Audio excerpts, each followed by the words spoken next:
Olá, seja muito bem-vindo ou bem-vinda a mais um vídeo do Café com Rive. E seguindo o nosso assunto sobre constraints, como prometido no final do vídeo anterior, te falei que eu ia te mostrar, né, que tem duas propriedadezinhas lá dentro do constraint de transformação que servem só para texto. E a gente vai ver isso aqui e agora. Então é o seguinte, aquelas propriedadezinhas servem para você atrelar a qualquer distância assim, de um texto, né? Atrelar um objeto qualquer distância ao longo de um texto. Mais ou menos isso que eu queria ter dito da primeira vez. Então, vamos lá. Para a gente fazer isso funcionar, a gente vai pegar aqui, ó, e a intenção do que a gente quer construir aqui é o seguinte. Vamos supor que a gente tem um texto, e aí que esse texto diz notificações, né? E eu quero que essa bolinha com o número das notificações fique sempre à direita, no canto superior direito ali desse texto. Mas vamos supor que esse texto fosse abacate, né? Ele é muito menor. Então, essa bolinha tem que vir muito mais aqui para o lado. E é isso que a gente quer fazer usando os constraints. Então, vamos dar Ctrl Z para a gente voltar para notificações e vamos começar. Então, primeiro, para você entender a composição dos meus elementos aqui, eu tenho um grupo que tem um texto e uma bola, simplesmente. E aí, esse grupo, né? Agrupa esses dois elementos.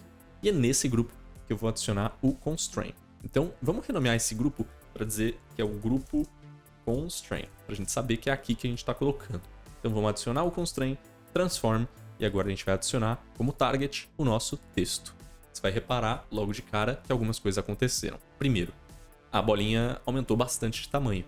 Isso porque ela estava em 40% do tamanho antes da gente adicionar. Só que como o constraint é de transform, ele vai copiar também a escala do texto, e o texto está em 100%. Por isso que ela volta a ficar a 100% de escala aqui. Segunda coisa que você percebeu é que a posição mudou. Ela está exatamente no canto superior esquerdo do meu texto. E isso acontece porque nas propriedades, se a gente abrir aqui, a gente tem a origem x, está em 0%, e a origem y também em 0%. E são exatamente essas propriedades aqui que a gente tem que manipular para dizer exatamente onde do texto que a gente quer ancorar esse grupo, o qual a gente adicionou o constraint. Você vai reparar que x, se eu aumentar x, ele vai viajar ao longo do eixo horizontal, e se eu aumentar y, ele vai viajar ao longo do eixo vertical. Então, se eu quiser colocar ela no topo superior direito, origem x vai ser 100% e origem y vai ser 0%. E lá está.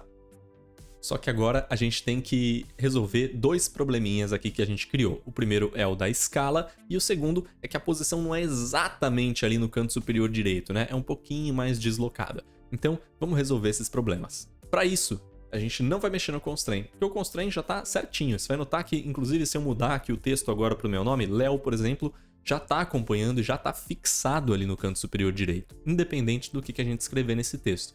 O problema é que ele está muito grande e a posição precisa ser um pouquinho mais para o lado. Então vamos resolver isso. Como que a gente faz isso? Aqui na hierarquia.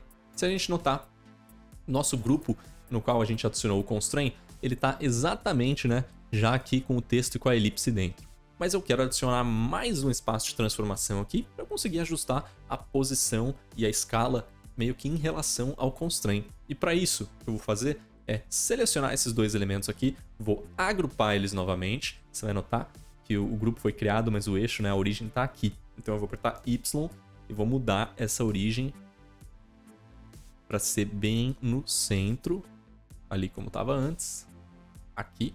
E eu sei que eu estou no centro porque a posição está 0, 0, né? Repara que eu estou mudando aqui, ó.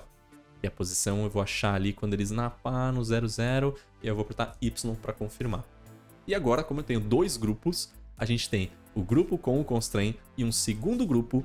Nesse segundo grupo, eu consigo retomar aqui o tamanho que eu queria, que era de 40%. Vou deixar 45%, tá bom? E agora eu posso jogar um pouquinho para a direita. Então, 1, 2, 3, 4, 5, 6, 7, 8, 9, 10, 11, 12 pixels para a direita. Pixels. Gostou desse plural? Para a direita. E agora sim, ele está com o tamanho correto. Independente de onde esse texto estiver, independente do tamanho desse texto, ele vai seguir e vai sempre ficar ali no cantinho do nosso texto. Então é para isso que serve as propriedades de origem x e y. Elas só funcionam quando o seu alvo é um texto. Isso na versão, vale dizer, 0.8.2618. Sempre checa a versão ali em cima. Com certeza se está numa versão diferente da minha. Eu estou demorando para sempre para gravar essa série de vídeos. Então pode ser que alguma coisa ou outra esteja diferente já, né? Mas eu imagino que isso aqui não vai mudar tanto assim se mudar, tá? Então É para isso que servem essas propriedades. Eu espero que tenha feito sentido para você. Marque esse vídeo como gostei para marcar ele como visto aí na sua jornada pelo Café com Rive e enquanto você apoia o projeto. E eu te vejo no próximo. Valeu!